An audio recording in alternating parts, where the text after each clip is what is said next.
નમસ્કાર ખેડૂત મિત્રો. અત્યારે ગુજરાતના ખેડૂતો માટે ખેતીવાડી યોજનાઓ શરૂ થઈ ગઈ છે. અત્યારે તારીખ છે 3 મે. મિત્રો, જો એમાં સહાય યોજનાની વાત કરીએ તો પહેલી છે સ્માર્ટફોન સહાય યોજના, બીજી છે ટ્રેક્ટર સહાય યોજના, ત્રીજી છે તાડપત્રી સહાય યોજના, પછી પાક સંગ્રહ સ્ટ્રક્ચર યોજના, માલ વાહક, પછી સોલાર ઝાટકા મશીન, વોટર કેરિંગ પાઇપલાઇન, પછી પ્લાન્ટ રોટાવેટર જે આવે છે એ આપણે અન્ય પ્રકારના પ્લાવ છે, તમામ પ્રકારના વાવણિયા ઓટોમેટિક ડ્રીલ, પછી પંપ સેટ્સ યોજનાઓ ચાલુ છે, પછી પાવર ટીલર ચાલુ છે, પછી પોટેજો પ્લાન્ટર જે આપણે બટાકાનું પ્લાન્ટર આવે છે, બટાકાનું ડિગર આવે છે, પછી મગફળીનું જે ડિગર આવે છે, પછી છે રોટાવેટર, પછી હેરો જે તમામ પ્રકારના આવતા હોય છે, અને છેલ્લું છે કલ્ટિવેટર.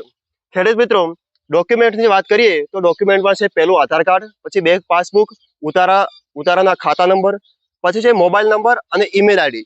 મિત્રો, આ એટલા માટે કે તમારે ઓટીપીની જરૂર પડે છે, એટલા માટે આ પણ જરૂર છે. એટલે 4 ડોક્યુમેન્ટ લખેલા છે એ. મિત્રો, આ યોજનાનો તમારે લાભ લેવા માટે તમારા નજીકના સાયબર કેફે અથવા તો જો તમને ઘરે જાતે ફાવતું હોય તો પણ તમે આ યોજનાના ફોર્મ ભરી શકો છો. તો આ યોજનાનો લાભ લેવા માટે તમે જલ્દીથી જલ્દી જતા રહો.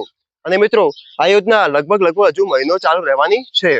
અને આવી રીતે તમારે ખેતીવાડી અંગેના વિડીયો જોવા માટે અમારી ઇન્સ્ટા પેજ ઓમ ખેડૂત મિત્રોને ફોલો કરવાનું ચૂકશો નહીં. ધન્યવાદ.